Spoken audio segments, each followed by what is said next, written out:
ធ្វើអ្វីមិនបានសម្រេចពេលជីវិតជួបតែរឿងមិនសមប្រាថ្នាសូមដកឃ្លាមកអង្គុយពិចារណាពីខ្លួនឯងសាជាថ្មីកុំប្រញាប់ទៅបន្ទោសអ្នកដទៃដោយត្រូវរកចំណុចខុសឆ្គងរបស់ខ្លួនឯងឲ្យឃើញចំណាត់ការមកលើខ្លួនឯងការមានគុណសម្បត្តិល្អអស្ចារ្យមិនតាន់គ្រប់គ្រាន់ទេយើងចាំបាច់ត្រូវចេះចាត់ការលើគុណសម្បត្តិទាំងនោះផងដែរនៅឆ្នាំ1953 Didi Eisenhower បានវិលត្រឡប់មកពីពិធីព្យុហយាត្រាអបអរការទទួលតំណែងហើយឈានចូលមកសិតវិមានក្នុងឋានៈជាប្រធានាធិបតីពេលប្រឡប់នៅខណៈពេលដែលកាត់កំពុងដើរចូលទៅកាន់ទីសំណាក់របស់ប្រធានាធិបតីប្រធានបុគ្គលិកប្រចាំទីស្នាក់នៅក៏ហុចលិខិតពីច្បាប់ដែលបានញើមកដល់នៅថ្ងៃនោះហើយមានចាកអក្សរនៅពីលើស្រោមលិខិតថាការសម្ងាត់ហាមផ្សព្វផ្សាយមកឲ្យ Eisenhower ក៏ឆ្លើយទៅវិញភ្លាមៗថាហាមយកលិខិតដែលនៅមិនតាន់ដកពីស្រោមមកឲ្យខ្ញុំទៀតគាត់និយាយយ៉ាងម៉ឺងម៉ាត់ខ្ញុំមានអ្នកធ្វើរឿងទាំងនេះជំនួសហើយហេតុអ្វីក៏រឹកធំសម្បើមម្លេះការបានក្លាយជាប្រធានាធិបតីធ្វើឲ្យកាត់ភ្លេចខ្លួនហើយមែនទេអត់ទេ Eisenhower ដឹងថាហេតុការណ៍ដែលមើលទៅដូចជាមិនសំខាន់នេះមានន័យដូចម្ដេចនេះជាទម្រង់ស្ថាប័នដែលគ្មានរបៀបនិងគ្មានប្រសិទ្ធភាពអ្វីគ្រប់យ៉ាងមិនចាំបាច់ត្រូវតែឆ្លងកាត់នោះទេតែនរណាជាអ្នកកំណត់ថាលិខិតនោះសំខាន់ឬមិនសំខាន់ហេតុអ្វីទើបគ្មាននរណាពិនិត្យវាជាមុនភារកិច្ចសំខាន់ដំបូងបង្អស់ដែលកាត់ធ្វើបន្ទាប់ពីកាន់តំណែងជាប្រធានាធិបតីគឺការរៀបចំចាត់ចែងឲ្យសិតវិមានคล้ายជាទីកន្លែងដែលមានបែបបទពិន័យនិងមានប្រសិទ្ធភាពអ្វីគ្រប់យ៉ាងត្រូវតែមានដំណើរការដោយរលូនដូចគ្នានិងកងទ័ពដែលកាត់ធ្លាប់ធ្វើជាឧត្តមសេនីយ៍ពីមុនហេតុផលមិនមែនព្រោះកាត់មិនចង់ធ្វើការនោះទេព្រោះគ្រប់គ្នាសុទ្ធតែមានតួនាទីត្រូវទទួលខុសត្រូវរបស់ខ្លួនហើយកាត់ក៏ទុកចិត្តនិងផ្ដល់អំណាចដល់មនុស្សទាំងនោះក្នុងការបំពេញការងាររបស់ខ្លួននាយកខុទ្ទកាល័យរបស់កាត់និយាយនៅពេលក្រោយមកថាលោកប្រធានាធិបតីជាអ្នកចាត់ការចំពោះរឿងដែលសំខាន់បំផុតចំណែកខ្ញុំចាត់ការចំពោះរឿងអ្វីដែលសំខាន់បន្ទាប់ពីរូបភាពដែលបង្ហាញឲ្យឃើញជាទូទៅរបស់ Eisenhower គឺជារូបភាពរបស់បុរសជាអ្នកវាយហ្គោលតែការពិតកាត់មិនបានចោលការងារឲ្យនៅរាំងស្ទះឡើយពេលទំនេរដែលកាត់មាននោះគឺវាសល់ពីការបំពេញការងារយ៉ាងធ្ងន់ធ្ងរកាត់ដឹងច្បាស់ថាការងារបន្ទាន់និងការងារសំខាន់ខុសគ្នាដូចម្ដេចការងាររបស់កាត់ត្រូវរៀបចំទៅតាមលំដាប់ភាពសំខាន់មើលទៅលើរូបភាពរួមហើយផ្ដល់ទំនុកចិត្តទៅលើអ្នកនៅក្រោមបញ្ជាឲ្យធ្វើការដែលកាត់ផ្ដល់ភារកិច្ចឲ្យមនុស្សភាគច្រើនអាចមិនមែនជាប្រធានាធិបតីឬមិនមែនជាប្រធានក្រុមហ៊ុនតែបន្ទាប់ពីយើងរីកចម្រើនក្នុងជីវិតរបៀបរបបនិងទម្លាប់ការធ្វើការដដែលដែលធ្លាប់ជួយឲ្យយើងមកដល់ចំណុចនេះនៅមិនតាន់គ្រប់គ្រាន់ដើម្បីជួយឲ្យយើងអាចឈរនៅត្រង់ចំណុចនេះបានចាប់លាប់នោះឡើយនៅពេលយើងកំពុងខំប្រឹងប្រែងនៅឡើយឬទើបតែសម្រេចជោគជ័យបានបន្តិចបន្តួចយើងអាចធ្វើអ្វីទៅតាមរបៀបផ្សេងហើយប៉ះប៉ូវភាពគ្មានរបៀបដោយខិតខំធ្វើការយ៉ាងធ្ងន់ធ្ងរនិងពឹងទៅលើជោគវាសនាបន្តិចបន្តួចប៉ុន្តែនៅពេលមានតំណែងធំដុំហើយយើងមិនអាចធ្វើដូច្នោះបានទេបើអ្នកមិនគ្រប់គ្រងចាត់ចែងរបៀបរបបការងារឲ្យស័ក្តិសមទៅតាមការរីកចម្រើននោះទេជោគជ័យរបស់អ្នកពីមុននឹងបំផ្លាញអ្នកទៅវិញចូលប្រៀបធៀបប្រព័ន្ធគ្រប់គ្រងចាត់ការក្នុងសិតវិមានរបស់ Eisenhower ទៅនឹងក្រុមហ៊ុនរថយន្តដ៏អាស្រូវដែលបង្កើតឡើងដោយ John DeLorean បន្ទាប់ពីគេលាឈប់ពីក្រុមហ៊ុន GM ទៅផលិតរថយន្តសម្រាប់អនាគតក្រោមផ្លាកឈ្មោះ brand របស់ខ្លួនឯងកន្លងផុតទៅច្រើនទសវត្សរ៍ហើយដែលក្រុមហ៊ុននោះត្រូវរលំរលាយបច្ចុប្បន្ននេះ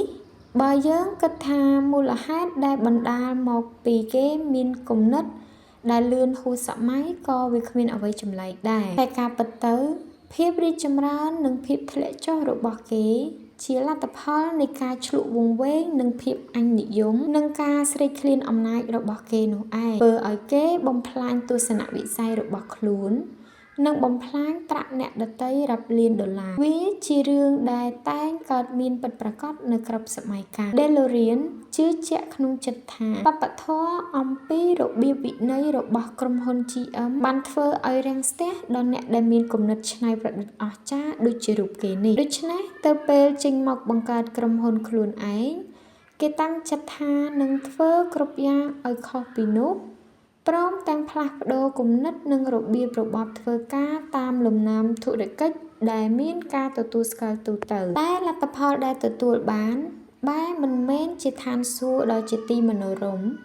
មិនមែនជារបស់ច្នៃប្រឌិតដ៏អស្ចារ្យទៅតាមអ្វីដែលគេរំពឹងទាំងមិនដឹងក្បាលកន្ទុយវាប្រែក្លាយទៅជាស្ថាប័នដែលពោរពេញទៅដោយល្បិចកលកាច់កង់មានប្រសិទ្ធភាពនិងភាពពុករលួយស៊ីសំណូកសូកប៉ាន់រហូតដល់ក្រុមហ៊ុនត្រូវដួលរលំហើយបញ្ចប់ដោយងាកទៅធ្វើរឿងខុសច្បាប់និងការកេងប្រវ័ញ្ចដែលធ្វើឲ្យក្រុមហ៊ុនខាតអស់$250 លានDeLorean បរាជ័យទាំងផ្នែកផលិតរថយន្តនិងក្រុមហ៊ុនព្រោះវាត្រូវគ្រប់គ្រងពីថ្នាក់លើចុះក្រោមដោយចំណាត់ការមិនល្អពីអ្នកដឹកនាំថ្នាក់ខ្ពស់បំផុតក្នុងក្រុមហ៊ុននោះគឺ DeLorean ខ្លួនឯងដែលជាអ្នកបង្កបញ្ហាបើប្រៀបធៀបទៅនឹង Eisenhower ពួកគេទាំងពីរនាក់ធ្វើការចាប់រហូតដូចគ្នាតែលទ្ធផលបែរជាខុសគ្នាដាច់ស្រឡះអ្នកគ្រប់គ្រងម្នាក់បាននិយាយថា DeLorean មានសមត្ថភាពក្នុងការមើលឃើញឱកាសល្អតែគេមិនដឹងថាត្រូវធ្វើបន្តទៅមុខដូចម្តេចចំណែកអ្នកគ្រប់គ្រងម្នាក់ទៀតនិយាយពីទម្រង់នៃការគ្រប់គ្រងរបស់គេថាប្រៀបដូចជាការដេញតាមចាប់ប៉េងប៉ោងច្រើនពណ៌មានន័យថាគេងាករេចុះឡើងចោលពីគម្រោងមួយទៅធ្វើគម្រោងមួយទៀតជាប្រចាំគេអាចជាមនុស្សអច្ឆរិយៈតែគួរឲ្យស្ដាយប៉ុណ្ណឹងគឺមិនគ្រប់គ្រាន់នោះទេ DeLorean បង្កើតវប្បធម៌ស្ថាប័នដែលបើកឱកាសឲ្យអត្តាធ្វើអ្វីតាមអំពើចិត្តអាចជាអចេតនាដោយមានជំនឿថាខ្លួននឹងសម្រេចជោគជ័យជាបន្តបន្ទាប់ហេតុនេះទើប DeLorean មើលស្រាលគំនិតតាក់ទងទៅនឹងវិន័យរចនាសម្ព័ន្ធឬផែនការយុទ្ធសាស្ត្របុគ្គលិករបស់គេតែងតែមិនទទួលបានការណែនាំឲ្យគ្រប់គ្រាន់និងពេលខ្លះត្រូវបញ្ជាឲ្យធ្វើរឿងកំពេចកំប៉ុកឥតប្រយោជន៍ឬត្រូវធ្វើដោយបង្ខិតបង្ខំ DeLorean មិនចេះប្រគល់ការទទួលខុសត្រូវទៅឲ្យអ្នកដទៃទេលើកលែងក្រុមបុគ្គលិកដែលធ្វើតាមតែខ្លួនបញ្ជាប្រៀបដូចជាមនុស្សយន្តជាជាងធ្វើដោយសមត្ថភាពឬចំណេះជំនាញដែលមានហើយគេតែងតែមកធ្វើការយឺតពេលឬបណ្ដេតអារម្មណ៍ជាប្រចាំនៅនឹងកន្លែងធ្វើការក្រៅពីនេះបណ្ដាអ្នកគ្រប់គ្រងថ្នាក់ខ្ពស់ថែមទាំងទទួលបានការអនុញ្ញាតឲ្យប្រើប្រាក់របស់ក្រុមហ៊ុនចំពោះកម្មវិធីបន្ថែមផ្សេងក្រៅពីការងារក្រុមហ៊ុនព្រមទាំងទទួលបានការគាំទ្រយ៉ាងបើកចំហឲ្យបំពេញការងារក្រៅជាប្រយោជន៍ចំពោះថៅកែទោះជាក្រុមហ៊ុនត្រូវបាត់បង់ផលប្រយោជន៍ក៏ដោយ CEO ដូចជា DeLorean ច្រើនតែនិយាយរឿងមិនពិតចំពោះអ្នករួមហ៊ុនអ្នកគ្រប់គ្រងគ្នាឯងឬក្រុមហ៊ុនផ្គត់ផ្គង់ជំងឺឆ្លងបែបនេះរីករាលដាលពេញទាំងក្រុមហ៊ុនដូចគ្នានឹងបណ្ដាមនុស្សម្នាទាំងឡាយដែលត្រូវបិសាចក្នុងចិត្តចូលមកសន្ធិដ្ឋការសម្រេចចិត្តគ្រប់យ៉ាងរបស់ DeLorean ត្រូវបានជំរុញដោយបិសាចលើកលែងតែអ្វីដែលមានប្រសិទ្ធភាពអ្វីដែលចាត់ការបានឬអ្វីដែលមានការទទួលខុសត្រូវទន្ទឹមនឹងត្រូវអភិវឌ្ឍឬកែលម្អប្រព័ន្ធធ្វើការដែលគេធ្លាប់ជួបពីក្នុងក្រុមហ៊ុន GM តែគេបែរជាបោះចោលរបៀបរបបចេញទៅក្រៅបង្អួចក្រុមហ៊ុនលទ្ធផលដែលបានមកតាមក្រោយគឺភាពលំបាកស្មុគស្មាញគ្មាននរណាគោរពច្បាប់គ្មាននរណាទទួលខុសត្រូវនិងស្ទើរតែគ្មានការងារណាបានសម្រេចចាប់ចុងចាប់ដើមឡើយមូលហេតុមួយដែលក្រុមហ៊ុនរបស់គេមិនតាន់ដួលរលំភ្លាមព្រោះ DeLorean ប៉ិនប្រសប់ផ្នែកឃោសនាផ្សព្វផ្សាយទើបអាចធ្វើឲ្យអ្វីគ្រប់យ៉ាងនៅតែមើលទៅហាក់ដូចជាល្អរហូតដល់តែរថយន្តដំបូងដែលទើបតែចេញពីរោងចក្រផលិតកើតមានបញ្ហាឡើងមានអ្វីចម្លែកទេដែលរថយន្តម៉ាកDeLorean ប្រើការមិនកើត មិនទទួលបានជោគជ័យចំណាយទុនលើឯកតាផលិតលើសគម្រោងកំណត់យ៉ាងច្រើនមហាសាលមានតំណែងចែកចាយមិនគ្រប់គ្រាន់ហើយថែមទាំងមិនអាចបញ្ជូនរថយន្តឲ្យទៅដល់តំណែងចែកចាយដែលមានស្រាប់នោះទៅទៀតក្រុមហ៊ុន DeLorean Motor មិនអាចស្រោចស្រង់ស្ថានភាពបានមកវិញឡើយចាប់ពីពេលនោះមើលទៅហាក់ដូចជាធ្វើឲ្យ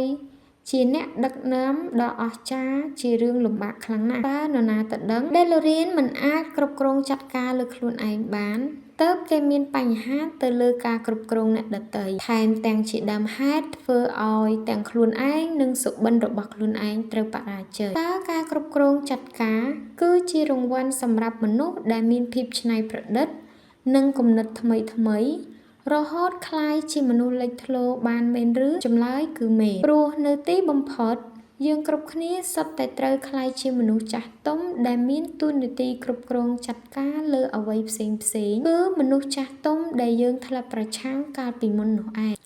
ប៉ុន្តែមនុស្សភាគច្រើនតែងមានអំនួតជ្រុលហើយគិតថាពេលនេះខ្លួនមានសិទ្ធិអំណាចហើយអ្វីខុសពីមុនហើយសូមគិតទៅដល់ Eisenhower គាត់ជាប្រធានាធិបតី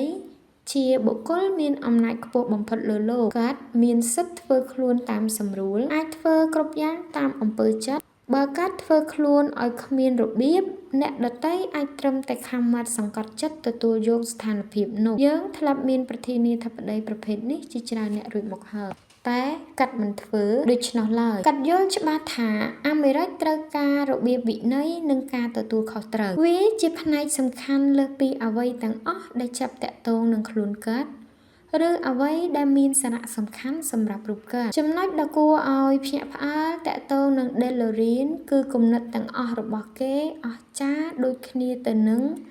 គំនិតរបស់មនុស្សអ្នកមានទេពកោសល្យដទៃផ្សេងទៀតដែររថយន្តរបស់គេជានវកម្មច្នៃប្រឌិតដ៏គួរឲ្យភ្ញាក់ផ្អើលហើយគួរតែប្រើការបានពិតប្រាកដ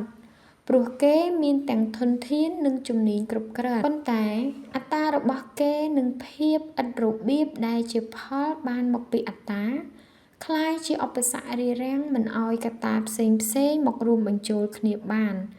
ដោយដែលវាធ្លាប់កើតមានចំពោះមនុស្សយើងជាច្រើននោះដែរនៅពេលអ្នកសម្រេចជោគជ័យក្នុងតួនាទីការងារការទទួលខុសត្រូវរបស់អ្នកក៏ចាប់ផ្ដើមផ្លាស់ប្ដូរពីមួយថ្ងៃទៅមួយថ្ងៃអ្នកនឹងធ្វើកិច្ចការកាន់តែតិចជាងមុន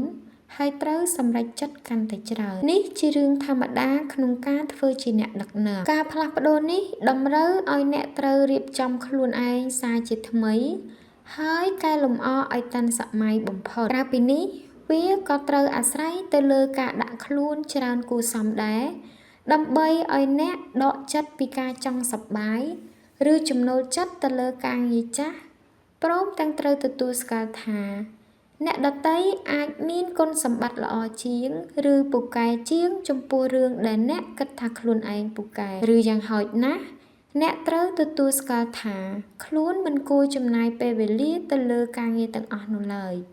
គួរតែឲ្យអ្នកដទៃមកធ្វើកិច្ចការនោះជំនួសវិញល្អជាងពិតណាស់ថាការបានរួមសហការលើរឿងបន្តិចបន្តួចជាប្រចាំ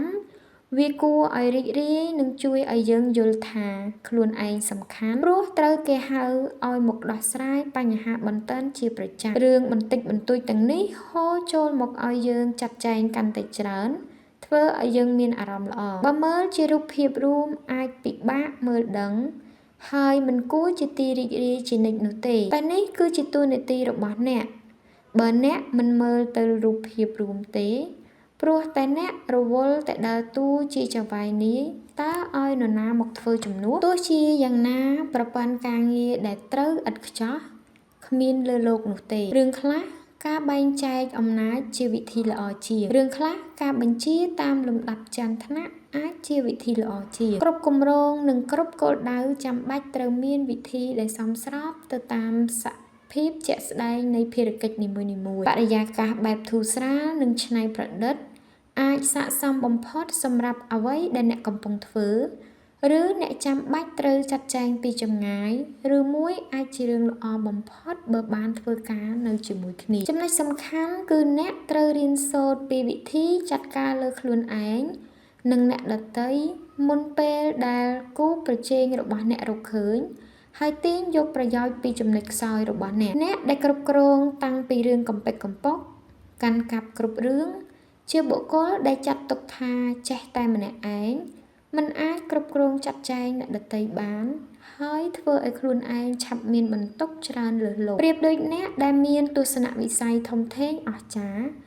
តែពេលចាប់ផ្ដើមធ្វើមែនទែនបែរជាធ្វើកន្លះខែអ្វីដែលកាន់តែអាក្រក់ជាងនេះទៅទៀតគឺអ្នកដែលមានមនុស្សជុំវិញខ្លួនសុទ្ធតែជាពួកអ្នកអែបអបលើកជើងហើយបង្កើតពិភពរបស់ខ្លួនឯងឡើងរហូតដល់មិនដឹងថាខ្លួននៅឆ្ងាយពីការពិតកម្រិតណាការទទួលខុសត្រូវចាំបាច់ត្រូវតែមានការកែលម្អជាប្រចាំ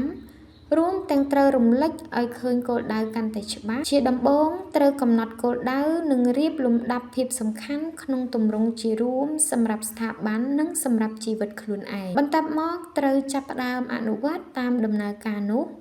ដើម្បីបង្កើតសមិទ្ធផលការងារចេញមកហើយត្រូវតាមដានមើលដំណើរការចូលផ្ដោតទៅលើតែលទ្ធផលការងារមួយមុខប៉ុណ្ណោះមានពំនូលមួយពោលថាត្រីចាប់ផ្ដើមជះក្លិនស្អុយពីក្បាលមកមុនពេលនេះអ្នកកំពុងបំពេញតួនាទីជាក្បាលហើយអ្វីទៅជារឿងសំខាន់សម្រាប់អ្នកការដឹងថាខ្លួនឯងចូលចិត្តអ្វីគឺជាចំណុចចាប់ផ្ដើមនៃចំណេះជំនាញជុំវិញខ្លួននិងការមានជីវិតយូរអង្វែងដោយ Robert Louis Stevenson ក្រោយចប់សង្គ្រាមស៊ីវិល Ulysses S. Grant រួមទាំងមិត្តរបស់ខ្លួន Sherman បានក្លាយជាបុគ្គលដែលមានការទទួលស្គាល់និងការគោរពខ្លាំងបំផុតហើយមានសារៈសំខាន់ជាខ្លាំងចំពោះប្រវត្តិសាស្ត្រអាមេរិកពួកគេប្រៀបដូចជាដៃគូដែលស្វែងរកជ័យជំនះឲ្យភាគីសហព័ន្ធភាគខាងជើងនិងជាទីមោទនភាពរបស់ជាតិដែលយើងអាចនិយាយថាពេញមួយជីវិតរបស់អ្នកអ្វីដែលអ្នកចូលចិត្តវានឹងคล้ายមកជារបស់អ្នកពួកគេមានសិទ្ធិជ្រើសរើសគ្រាន់តែចង្អុលថាព្រមយកអ្វីប៉ុណ្ណោះប៉ុន្តែ Sherman និង Grant ជ្រើសរើសផ្លូវដើរខុសគ្នា Sherman ស្អប់ការធ្វើនយោបាយដែលយើងធ្លាប់និយាយរួចមកហើយកាលពីមុននេះហើយគេមិនព្រមទទួលយកនៅសំណើក្នុងការធ្វើជាអ្នកដឹកនាំប្រទេសម្ដងហើយម្ដងទៀតគេប្រាប់ទៅមនុស្សគ្រប់គ្នាថាខ្ញុំមានតំណែងយុស័ក្តិទាំងអស់ដែលខ្លួនឯងចង់បានហើយគេហាក់ដូចជាគ្រប់គ្រងអត្តារបស់ខ្លួនឯងបានកំឡុងពេលចុងក្រោយនៃជីវិតគេបានកិច្ចទៅសំងំរស់នៅយ៉ាងស្ងប់ស្ងាត់ក្នុងទីក្រុងញូវយ៉កហើយរស់ប្រកបដោយសុភមង្គលនិងសោមនស្សរីករាយចំណែក Grant ដែលពីមុនមិនធ្លាប់មានចំណាប់អារម្មណ៍លើរឿងនយោបាយ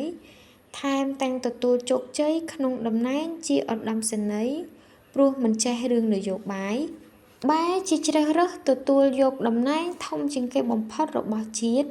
គឺតំណែងប្រធានាធិបតីគេត្រូវបានជ្រើសតាំងដោយសម្លេងឆ្នោតច្រើនលើសលប់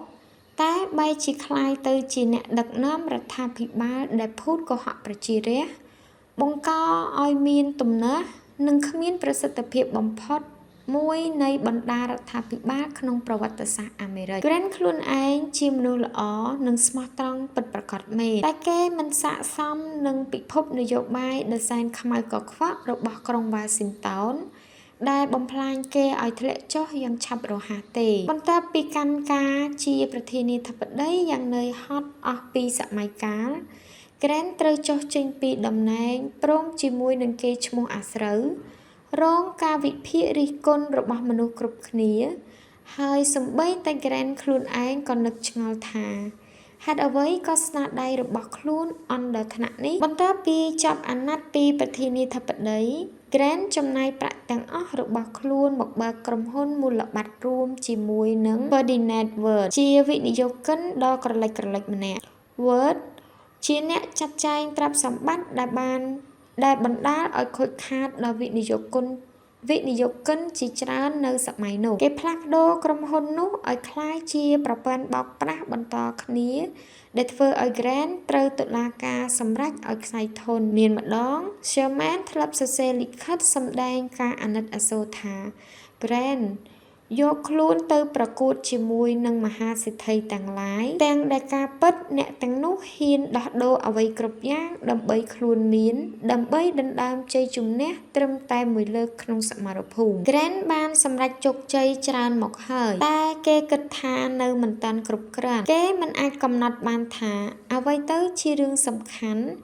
និងអ្វីទៅដែលមានអត្ថន័យពិតប្រាកដសម្រាប់ខ្លួនឯងនេះជារឿងរ៉ាវដែលយើងតែងជួបប្រទះជាទូទៅមនុស្សមិនដែលកាប់ចិត្តនឹងអ្វីដែលខ្លួនឯងកំពុងមាននេះទេយើងចង់បានអ្វីដែលអ្នកដទៃមានយើងចង់មានច្រើនជាងអ្នកដទៃយើងអាចចាប់ផ្ដើមដោយដឹងថាអ្វីសំខាន់សម្រាប់យើងតែបន្ទាប់ពីបានរបស់នោះមកហើយយើងក៏មិនអាចមើលឃើញតទៅទៀតថា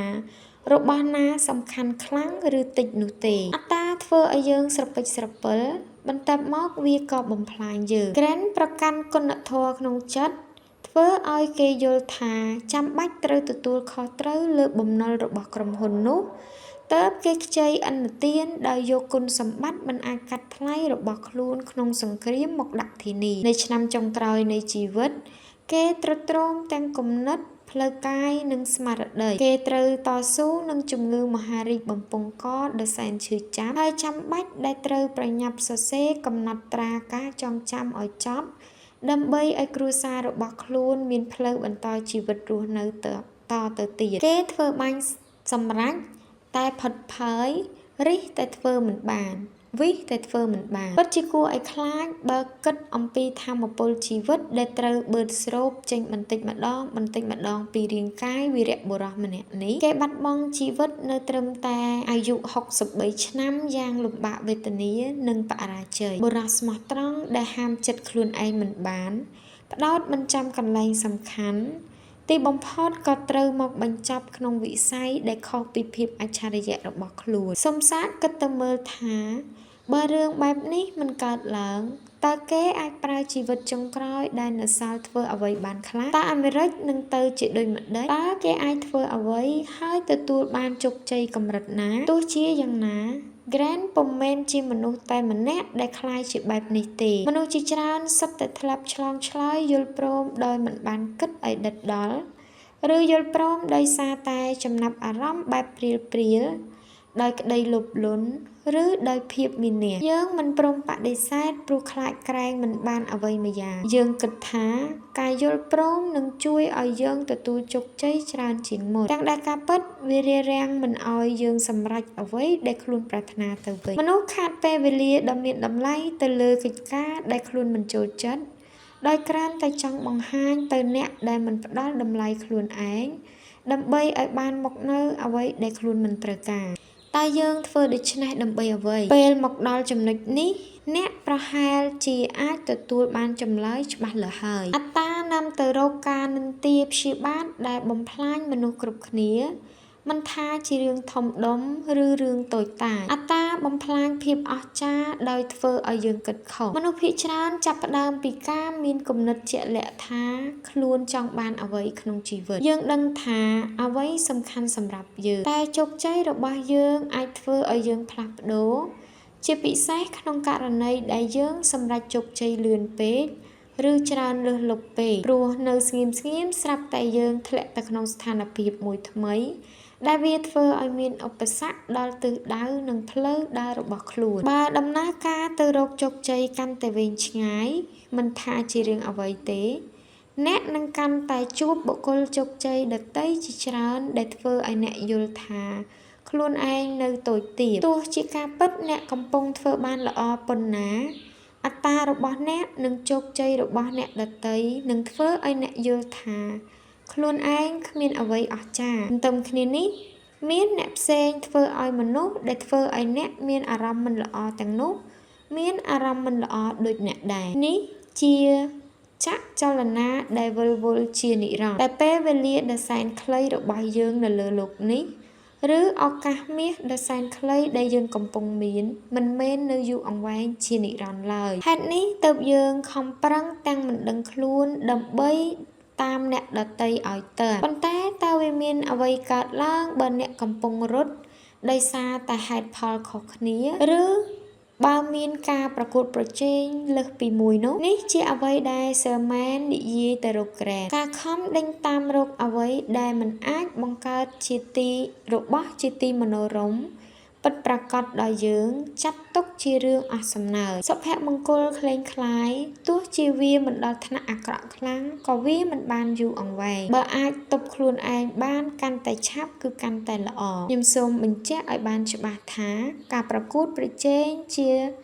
ថាមពលជំរុញដ៏សំខាន់ក្នុងជីវិតវាជាអ្វីដែលជំរុញទីផ្សារនិងជាគ្រឿងបង្អែកសម្រាប់ជោគជ័យដ៏គួរឲ្យពេញចិត្តបំផុតមួយរបស់មនុស្សជាតិទោះជាយ៉ាងណាបើមើលទៅតាមកម្រិតបុគ្គលម្នាក់អ្នកចាំបាច់ត្រូវដឹងថាខ្លួនកំពុងតែប្រកួតជាមួយនរណាព្រោះតែហេតុអ្វីដើម្បីឲ្យអ្នកបានយល់ពីស្ថានភាពរបស់ខ្លួនឲ្យច្បាស់មានតែអ្នកខ្លួនឯងប៉ុណ្ណោះដែលដឹងថាខ្លួនកំពុងប្រកួតក្នុងទីលានអ្វីលើកលែងតែក្នុងករណីអត្តារបស់អ្នកសម្រេចចិត្តថាផ្លូវតែមួយដែលអ្នកមានគុណតម្លៃបានគឺអ្នកត្រូវតែល្អជាងគេនិងមានលើសគេគ្រប់គ្នានៅគ្រប់ទីលានប្រកួតចំណុចសំខាន់គឺមនុស្សយើងសុទ្ធតែមានសក្តានុពលនិងគោលដៅតែខ្លួនហេតុនេះមានតែយើងម្នាក់គត់ដែលអាចវាយតម្លៃនិងកំណត់លក្ខខណ្ឌជីវិតរបស់ខ្លួនប៉ុន្តែជាញឹកញាប់យើងបែរជាទៅយកការទទួលស្គាល់ពីអ្នកដទៃធ្វើជាមាត្រដ្ឋានកំណត់ឲ្យយើងត្រូវធ្វើតាមដែលបណ្ដាលឲ្យយើងបាត់បង់សក្តានុពលនិងគោលដៅរបស់ខ្លួនសេនាការអ្នកប្រាជ្ញសម័យរ៉ូម៉ាំងបានពោលថាមនុស្សយើងគួរតែរំលឹកដល់ពាក្យ Euthymia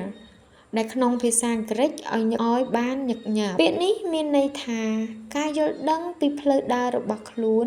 ហើយប្រកាន់ខ្ជាប់លើផ្លូវនោះដោយមិនងាករេសមាធិទៅលើផ្លូវផ្សេងដែលមកប្រសព្វគ្នានោះទេនិយាយឲ្យខ្លីគឺយើងមិនចាំបាច់ត្រូវឈ្នះអ្នកដទៃយើងមិនចាំបាច់ត្រូវមានច្រើនជាងអ្នកដទៃនោះទេយើងគ្រាន់តែធ្វើអ្វីជារបស់ខ្លួនឯងជាខ្លួនឯងទៅតាមលំនាំដែលល្អបំផុតដោយមិនចោះញោមចំពោះអ្វីផ្សេងដែលមកចន្លោចិត្តឲ្យយើងងាកចេញពីការធ្វើជាខ្លួនឯងយើងត្រូវតម្រង់ទិសទៅរកអ្វីដែលយើងតាំងចិត្តព្រមទាំងធ្វើអ្វីដែលយើងសម្រេចចិត្តឲ្យអស់ពីលទ្ធភាពដែលអាចធ្វើបានគឺមានតែប៉ុណ្ណឹងគ្មានលើសឬខ្វះពីនេះទៀតទេបើប្រែឲ្យត្រង់ទៅពាក្យនេះគឺសំដៅទៅលើភាពស្ងប់ស្ងាត់ឬភាពស្ងប់ស្ងៀម tranquility ដល់ពេលដែលអ្នកគួរតែអង្គុយចុះហើយគិតថាអ្វីទៅដែលសំខាន់សម្រាប់ខ្លួនពិតប្រាកដបន្ទាប់មកត្រូវទម្លាក់អ្វីដែលសេសសល់ទាំងឡាយចុះបើមិនធ្វើដូច្នេះទេជោគជ័យរបស់អ្នកនឹងមិនបានកប់ចិត្តឬស័ក្តិសមទៅតាមអ្វីដែលគួរបានទេឬមួយបើវាកាន់តែអាក្រក់ជាងនេះទៅទៀតគឺជោគជ័យរបស់អ្នកនឹងមិនស្ថិតស្ថេរឡើយចំណុចខាងលើនេះនឹងអាចមើលឃើញកាន់តែច្បាស់ករណីរឿងលុយកាក់បើអ្នកមិនដឹងថាខ្លួនចាំបាច់ត្រូវមានប្រាក់ប៉ុន្មានទេចម្លើយដោយស្វ័យប្រវត្តិប្រកាសជាត្រូវមានប្រាក់ឲ្យច្រើនជាងមុនបន្ទាប់មកកម្លាំងកាយនិងកម្លាំងចិត្តសំខាន់នឹងបំបែពីអ្វីដែលយើងគួរធ្វើឆ្ពោះទៅរកការខំប្រឹងបង្កើនសាច់ប្រាក់ចូលទៅក្នុងគណនីធនាគារដោយមិនបានគិតពេលដែលអ្នកភ្ជាប់អាការៈខ្វះភាពជឿជាក់ទៅនឹងមហិច្ឆតាហើយនោះអ្នកនឹងមិនអាចបដិសេធអ្វីបានឡើយ Jonas Lehrer អ្នកសារព័ត៌មានត្រូវបាត់បង់កេរ្តិ៍ឈ្មោះដោយសារតែលួចចម្លងកាត់តស្នាដៃអ្នកដទៃបាននិយាយដូច្នេះបន្ទាប់ពីកិច្ចពិចារណាទៅលើការអាប់អោនរបស់ខ្លួនអត្តានឹងមិនទទួលយកការដោះដូរទេហេតុអ្វីត្រូវសុខចិត្តសម្រាប់សម្រួលអត្តាចង់បានទាំងអស់អត្តាប្រាប់ឲ្យយើងក្បត់ទោះជាយើងស្រឡាញ់ស្វាមីភរិយារបស់យើងចង់បានអ្វីដែលយើងគ្រប់គ្រងទាំងអ្វីដែលយើងមិនទាន់បានគ្រប់គ្រងអត្តាប្រាប់យើងថាធ្វើទៅទោះជាយើងទៅតែចាប់ផ្ដើមស្គាល់និងយល់ពីរឿងមួយនិងថែមទាំងប្រាប់ទៀតថាហេតុអ្វីមិនប្រញាប់ធ្វើអ្វីផ្សេងទៀតហើយទីបំផុតយើងក៏សុខចិត្តធ្វើអ្វីផ្សេងច្រើនមុខជ្រុលពេកយើងខ្លាចជាកាពីតែនអាហាបដែលដេញចាប់ត្រីបាឡែន Moby Dick ក្នុងប្រឡោមលោករបស់ Herman Melville ដោយមិនដឹងថាធ្វើតទៅទៀតនោះតើធ្វើដើម្បីអ្វីឡើយជួនកាលរឿងសំខាន់ដំបូងសម្រាប់អ្នកអាចជាលុយកាក់គ្រួសារឥទ្ធិពលឬការផ្លាស់ប្ដូរអាចជាការបង្កើតស្ថាប័នដ៏គង់វង្សយូរអង្វែងឬការធ្វើតាមគោលដៅអ្វីមួយអ្វីទាំងនេះសុទ្ធតែជាកម្លាំងជំរុញចិត្តដ៏ល្អអ្នកចាំបាច់ត្រូវដឹងថាកម្លាំងជំរុញចិត្តនោះជាអ្វីអ្នកត្រូវដឹងថាខ្លួនមិនត្រូវការអ្វីនិងថាការសម្រេចចិត្តរបស់ខ្លួននឹងកម្ចាត់ឱកាសអ្វីចោលខ្លះដោយសារតែយុទ្ធសាស្ត្រទាំងឡាយនោះច្រើនតែមិនអាចអនុវត្តទៅតែម្ដងបានព្រមគ្នាទេអ្នកមិនអាចធ្វើជាអ្នកចម្រៀងអូប៉េរ៉ាផង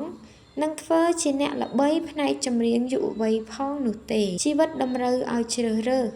តែអត្តាមិនព្រមឲ្យទៅជាដូច្នេះហេតុអ្វីទើបអ្នកត្រូវធ្វើអ្វីដែលអ្នកកំពុងធ្វើនេះគឺជាសំណួរដែលអ្នកត្រូវឆ្លើយឲ្យបានចូលសួរសំណួរនេះរហូតដល់អ្នកអាចឆ្លើយបានពេលឆ្លើយបានហើយទើបអ្នកអាចយល់ថាអ្វីសំខាន់អ្វីមិនសំខាន់ពេលនោះអ្នកនឹងអាចឆ្លើយបដិសេធបានអ្នកអាចសម្រេចចិត្តដែលចេញពីទីលានប្រកួតដែលឥតប្រយោជន៍ដែលមិនសំខាន់ឬគ្មានអ្វីពិតប្រាកដពេលនោះអ្នកអាចដកចិត្តបានដោយងាយពីបណ្ដាមនុស្សជោគជ័យទាំងឡាយព្រោះភាគច្រើនពួកគេមិនមែនសម្រេចជោគជ័យពិតប្រាកដទេបើប្រៀបជាមួយអ្នកឬសូម្បីតែមាត្រដ្ឋានរបស់ពួកគេពេលនោះអ្នកក៏អាចបង្កើតភាពជឿជាក់យ៉ាងស្ងប់ស្ងាត់ដោយអ្វីដែលសេនាការបាននិយាយនោះបើអ្នកកាន់តែមាននិងធ្វើការកាន់តែច្រើនអ្នកនឹងប្រកាន់ខ្ជាប់តាមគោលដៅរបស់ខ្លួនបានកាន់តែលំបាកតែអ្នកចាំបាច់ត្រូវធ្វើឲ្យបានមនុស្សតែងតែជឿទៅលើពាក្យកុហកដែលប្រាប់ថាឲ្យតែបានរបស់នោះខ្ញុំនឹងមានក្តីសុខហើយអ្នកអាចត្រូវខកបំណងជាច្រើនលើកមុននឹងដឹងថាការគិតបែបនេះគ្រាន់តែជារូបភាពបន្លំភ្នែកមនុស្សគ្រប់គ្នាសុទ្ធតែធ្លាប់បង្កើតគម្រោងឬធ្វើកិច្ចអ្វីម្យ៉ាងដោយមិនដឹងថាធ្វើដើម្បីអ្វីអ្នកចាំបាច់ត្រូវមានភាពក្លាហាននិងជំនឿដោយសុទ្ធចិត្តទើបអាចបញ្ឈប់ខ្លួនឯងបានចូលស្វែងរកមើលថាព្រោះហេតុអ្វីទើបអ្នកចង់បានអ្វីដែលខ្លួនប្រាថ្នានោះចូលកុំរវីរវល់នឹងអ្នកដែលមករំខានពេលវេលារីកចម្រើនរបស់អ្នកទុកឲ្យពួកគេច្រណែននឹងអ្វីដែលអ្នកមានទៅចុះកុំធ្វើអ្វីផ្សេងពីនេះនោះគឺជាភាពឯករាជ្យពិតប្រាកដការខំដេញតាមរកអ្វីដែលមិនអាចបង្កើតរបស់ជាទីមនោរម្យពិតប្រាកដដល់ខ្លួនឯងចាត់ទុកជារឿងអស់សំណើចការមានអារម្មណ៍ថាខ្លួនមានសិទ្ធិការចង់ត្រួតត្រានិងការខ្លាចរឯងអាការៈមួយបែបរបស់មនុស្សខូចសរសៃប្រសាទគឺជំនឿដែលថាការងាររបស់ខ្លួនសំខាន់អស្ចារ្យណាស់នៅកំឡុងពេលអធិរាជ Success របស់ Beck កំពុងនាំកងទ័ពឆ្លងកាត់ច្រក Hellespont ដើម្បីវាយយកប្រទេសក្រិកកម្រិតទឹកបានកើនឡើងយ៉ាងលឿនរហូតដល់បំផ្លាញស្ពានទាំងឡាយដែលក្រុមជាងរបស់ខ្លួនបានចំណាយពេលសាងសង់អស់ជាច្រើនថ្ងៃនោះត្រូវខូចខាតអស់គេបោះច្រវាក់ចុះទៅក្នុងទឹកបញ្ជាឲ្យវាយទឹក300ខ្សែតីយកដែកដុតឲ្យក្រហមជ្រលក់ចូលទៅក្នុងទឹកពេលកំពុងដាក់ទោសទៅលើទឹកនោះគេក៏បញ្ជាឲ្យស្រែកជេរចរន្តទឹកថាអាទឹកដែលប្រៃផងល្វីងផងម្ចាស់ឯងបានដាក់ទោសឯងដែលទៅធ្វើបាបកើតទាំងដែលកាត់មិនធ្លាប់ធ្វើបាបឯងតែសោះម្យ៉ាងទៀតគេបញ្ជាឲ្យកាត់ក្បាលពួកជាងសាងសង់ស្ពាននោះផងដែរប្រវត្តិវិទូដ៏អស្ចារ្យដូចជា Herodotus ពោលថាការនិយាយថាទង្វើនេះជាភាពក្អេងក្អាងអាចចាត់ទុកថាប្រើពាក្យទន់ភ្លន់បន្តិចខ្ញុំគិតថាពាក្យល្ងាយល្ងើមិនដឹងខ្យល់ឬរវើរវាយគួរតែស័ក្តិសមជាងទោះជាយ៉ាងណាទង្វើបែបនេះជាបុគ្គលិកលក្ខណៈមួយផ្នែករបស់ Success មុនហេតុការណ៍នេះបន្តិច Success បានសរសេរលិខិតទៅឲ្យភ្នំមួយដែលគេត្រូវជីកព្រែកកាត់ដោយសំណេរថាអ្នកអាចធំខ្ពស់គួរឲ្យមានមោទនភាពប៉ុន្តែកុំចង់បង្កើតបញ្ហាឲ្យយើងបើមិនដូច្នោះទេយើងនឹងធ្វើឲ្យឯងលិចទៅក្នុងសមុទ្រសូមគិតមើលចុះថាតើគួរឲ្យអស់សំណើចប៉ុណ្ណាអ្វីដែលសំខាន់ជាងនេះទៅទៀតគឺតើវាគួរឲ្យសង្វេគកម្រិតណាទោះជាយ៉ាងណាពាក្យគំរាមកំហែងបែបរវើរវាយរបស់ Success មិនមែនជារឿងចម្លែកដែលគ្រាន់តែកើតឡើងក្នុងប្រវត្តិសាស្ត្រឬក្នុងភាពជោគជ័យនោះទេតែវាច្រើនតែមកព្រមគ្នាជាមួយនឹងអាការៈឆ្លក់វង្វេង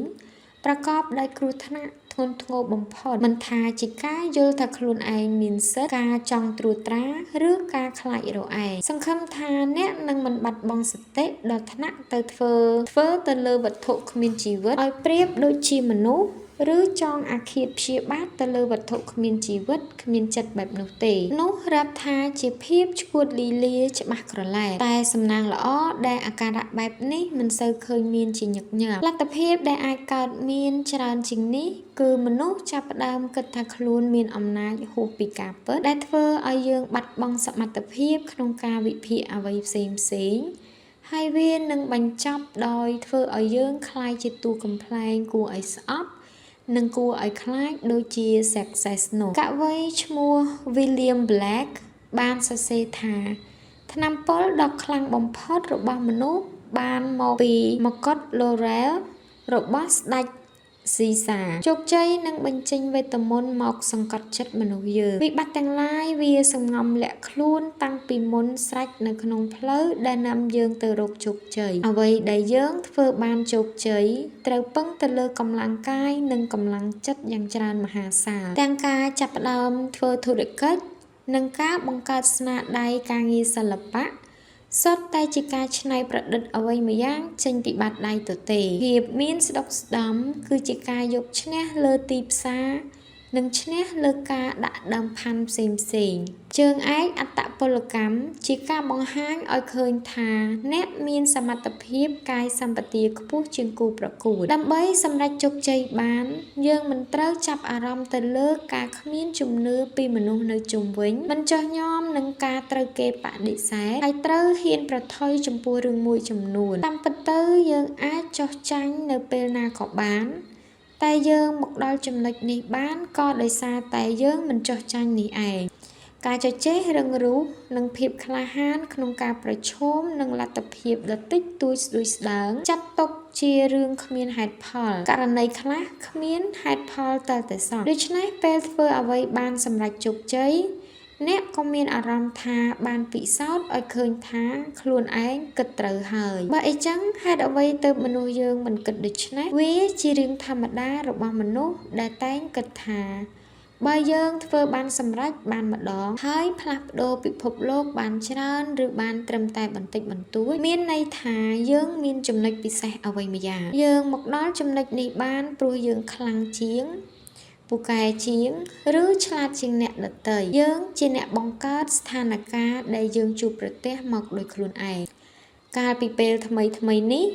មុននឹងបំផ្លាញក្រុមហ៊ុនតម្លៃរាប់ពាន់លានដុល្លាររបស់ខ្លួនរហូតដល់ខ្ទេច T Warner ជាអ្នកច្នៃបង្កើតតុក្កតា Benny Barbie មិនបានយកចិត្តទុកដាក់ទៅលើការជំទាស់របស់បុគ្គលិកម្នាក់ដែលព្យាយាមដាស់តឿនគេហើយថែមទាំងអួតអាងទៀតថាគ្រាន់តែបិទយីហោទីរូបបេះដូងទៅទោះបីវាជាលាមកសត្វក៏ពួកគេទិញដែរគេគិតខុសក្រុមហ៊ុនរបស់គេមិនត្រឹមតែរលំរលាយធ្ងន់ធ្ងរប៉ុណ្ណោះទេគេខ្លួនឯងស្ទើរតែត្រូវចាប់គុកថែមទៀតមិនសំខាន់ថាអ្នកជាមហាសេដ្ឋីលំដាប់ប៉ាន់លានសេដ្ឋីប្រាក់លានឬត្រឹមតែជាក្មេងម្នាក់ដែលមានការងារល្អតាំងពីចូលធ្វើការដំបូងអារម្មណ៍មានទំនុកចិត្តខ្ពស់ដែលថាអាចនាំខ្លួនឲ្យសម្រេចជោគជ័យ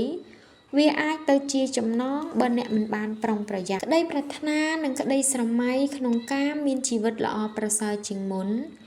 ឬមហិច្ឆតាដែលជំរុញឲ្យអ្នកព្យាយាមសុទ្ធតែចាប់ផ្ដើមមកពីការខិតខំប្រឹងប្រែងយ៉ាងប្រកបប្រជាតែបើមិនបានត្រួតពិនិត្យឲ្យបានល្អទេ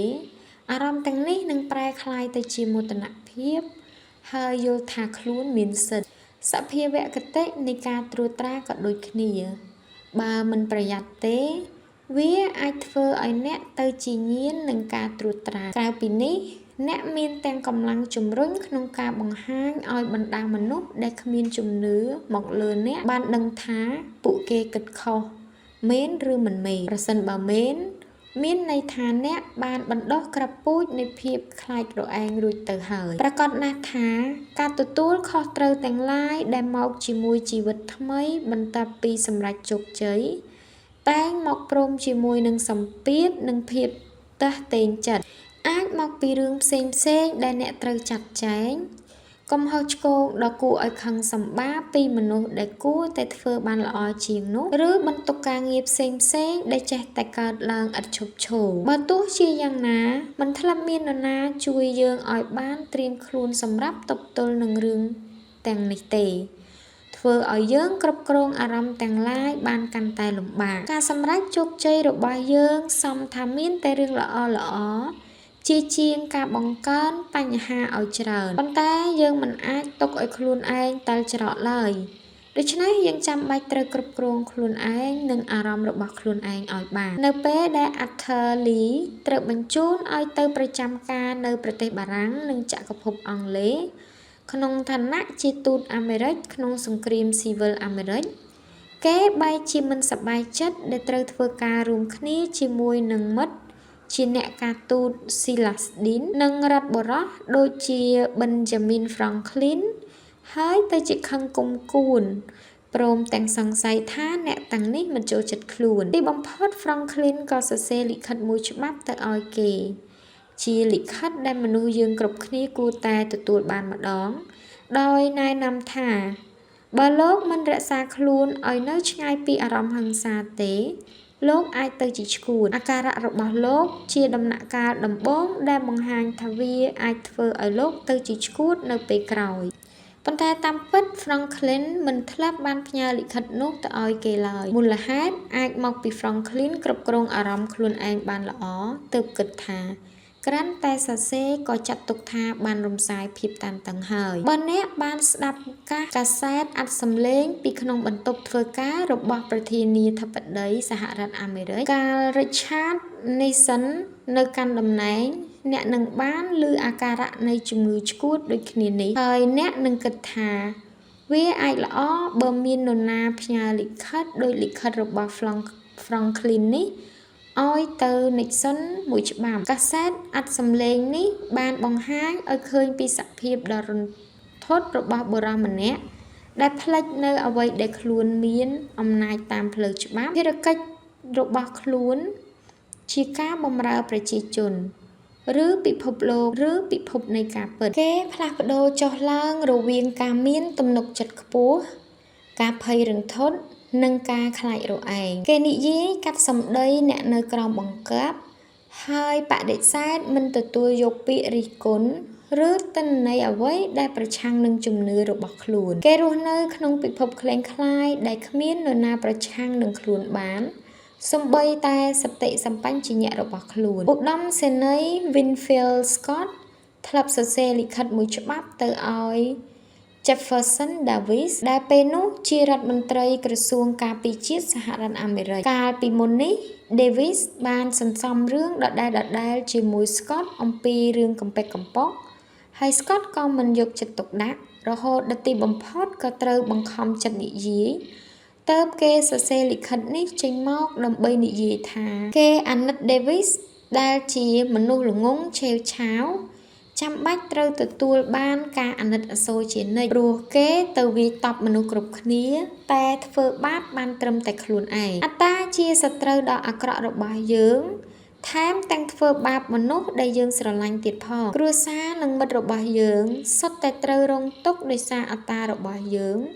រួមទាំងអតិថិជននិងអ្នកគាំទ្រយើងផងដែរអ្នកវិភាគរិះគន់ណាប៉ូលីអុងម្នាក់ធ្លាប់និយាយពីរឿងនេះយ៉ាងត្រូវចំណុចថាគេមើលងាយប្រទេសជាតិដែលខ្លួនត្រូវការឲ្យកោតសរសើរមកលើខ្លួនណាប៉ូលីអុងទប់ចិត្តមិនបានក្នុងការមើលទៅថាប្រជាជនបារាំងក្រាន់តែជាទីងមងដែលខ្លួនបញ្ជាមនុស្សដែលខ្លួនត្រូវនៅពីលើបើមិនគ្រប់គ្រងខ្លួនដោយឥតលក្ខខណ្ឌទេពួកគេក្លាយជាសត្រូវរបស់ខ្លួនបុរសនារីដែលឆ្លាតវៃទាំងឡាយចាំបាច់ត្រូវរំលឹកខ្លួនឯងជានិច្ចថាព្រំដែនអំណាចនិងឥទ្ធិពលរបស់ខ្លួននៅត្រង់ណាអារម្មណ៍ដែលថាខ្លួនមានសិទ្ធិធ្វើឲ្យយើងគិតតែខ្លួនឯងថានេះជារបស់ខ្ញុំគួរតែទទួលបានថែមទាំងគិតចង្អៀតចង្អល់ជាមួយអ្នកដទៃព្រោះมันអាចយល់បានថាពេលវេលាមានតម្លៃរបស់អ្នកដទៃក៏ប្រៀបដូចពេលវេលាមានតម្លៃរបស់ខ្លួនឯងដែរអារម្មណ៍ដែលថាខ្លួនមានសិទ្ធិនេះធ ធ្វើឲ្យយើងពូកែស្ដីបន្ទោសហើយធ្វើជាចេះគ្រប់រឿងរហូតដល់ធ្វើឲ្យអ្នកធ្វើការឲ្យយើងឬអ្នកធ្វើការជាមួយយើងហត់ចិត្តទៅតាមនោះព្រោះគេគ្មានជំរើសផ្សេងក្រៅពីត្រូវធ្វើតាមយើងក្រៅពីនេះអារម្មណ៍ដែលយល់ថាខ្លួនមានសិទ្ធិថែមទាំងធ្វើឲ្យយើងច្រឡំថាខ្លួនមានសមត្ថភាពហួសពីការពិតធ្វើឲ្យវិភាគសក្តានុពលរបស់ខ្លួនជ្រុលហួសនិងបង្កើតក្តីរំពឹងដ៏គ្មានហេតុផលឡើយចំណែកការចង់ត្រួតត្រាអាចនិយាយបានថាត្រូវធ្វើគ្រប់យ៉ាងតាមបែបរបស់ខ្ញុំសូម្បីតែរឿងកំប៉ិកកំប៉ុកយើងនឹងធ្វើឲ្យបានល្អឥតខ្ចោះដោយគ្មានលើកលែងឬផុងចូលទៅក្នុងចំនួនឥតប្រយោជន៍ជាច្រើនលានដងដើម្បីបានប្រើអំណាចក្រៅពីនេះវាថែមទាំងធ្វើឲ្យអ្នកដែលយើងចង់ឲ្យជួយត្រូវនឿយហត់ជាពិសេសអ្នកនៅស្ងៀមដែលមិនព្រមប្រឆាំងរហូតដល់រុញពួកគេឲ្យទល់ជញ្ជាំងអស់ភាពអត់ធ្មត់យើងឆ្លោះជាមួយបុគ្គលិកនៅប្រលានយន្តហោះបុគ្គលិកផ្ដល់សេវាកម្មអតិថិជនតាមទូរស័ព្ទឬតំណាងក្រុមហ៊ុនធានារ៉ាប់រងដែលមកត្រួតពិនិត្យសំណើទាមទាររបស់យើងការពិតមនុស្សយើងមិនអាចគ្រប់គ្រងធាតុអាកាសបានមិនអាចគ្រប់គ្រងទីផ្សារបាននិងមិនអាចគ្រប់គ្រងអ្នកដទៃបានឡើយដូច្នេះក្តីព្យាយាមនិងថាមពលដែលយើងចំណាយទៅលើការព្យាយាមត្រួតត្រានឹងទៅជារលាយខ្សលមិនខានចំណែកការខ្លាចរឯងជាការគិតថាខ្ញុំមិនអាចទុកចិត្តនរណាបានទេខ្ញុំត្រូវតែធ្វើរឿងនេះដោយខ្លួនឯងព្រមទាំងនិយាយថាអ្នកជុំវិញខ្ញុំសុទ្ធតែជាមនុស្សល្ងងពួកគេគិតថាផ្ដោតទៅលើតែការងាររបស់ខ្ញុំជាភារកិច្ចរបស់ខ្ញុំត្រឹមតែខ្លួនឯងនៅមិនទាន់គ្រប់គ្រាន់ទេខ្ញុំចាំបាច់ត្រូវតាមដានមើលអ្នកដទៃខ្លាចអ្នកដទៃក្បត់ព្រមទាំងដើម្បីសងសឹកពេលខ្ញុំមានអារម្មណ៍ថាត្រូវគេមើលងាយគ្រប់គ្នាសុទ្ធតែធ្លាប់ជួបប្រធានឬមានឪពុកម្ដាយបែបនេះពួកគេពោពេញទៅដោយការរើបំរាស់ការខឹងសម្បារភាពច្របូកច្របល់ស្មុគស្មាញនិងទំនើបសូមគិតទៅមើលថាតើពួកគេទៅជាដូចម្ដេចហើយរឿងអ្វីត្រូវបញ្ចប់ដូចម្ដេចអ្នកដែលងប់ងល់នឹងការខ្លាចរឯងក្លែងក្លាយនេះនឹងធ្វើឲ្យខ្លួនឯងត្រូវជួបនឹងក្តីភ័យខ្លាចពិតប្រាកដសេនាកាធ្លាប់បានពោលដូច្នេះការធ្វើជាទីប្រឹក្សានយោបាយគេធ្លាប់បានឃើញទំហំគ្រោះថ្នាក់ដែលកើតពីការខ្លាចរឯងខ្លាំងបំផុតរួចមកហើយចាក់ចលនានៃសោកនាដកម្មដែលកើតឡើងនេះគឺមកពីមនុស្សចាប់អារម្មណ៍តែខ្លួនឯងមិនឈប់ឈរទើបវាជំរុញឲ្យអ្នកដទៃមកបំផ្លាញហើយប្រឆាំងយើងពួកគេមើលឃើញទៅតាមការពិតដែលថាទង្វើរបស់យើងដូចនេះគឺគ្រាន់តែជាការបិទបាំងកំសោយភាពមិនជឿជាក់និងភាពមិនរឹងមាំប៉ុណ្ណោះការព្យាយាមការពារខ្លួនយ៉ាងឆ្កួតវង្វេងពីការខ្លាចរឯងនឹងហុចផលមកជាការដាក់ទោសទៅលើអ្វីដែលយើងព្យាយាមគេចវេះនឹងធ្វើឲ្យយើងត្រូវមានឈ្មោះថាជាអ្នកកុហកខ្លួនឯង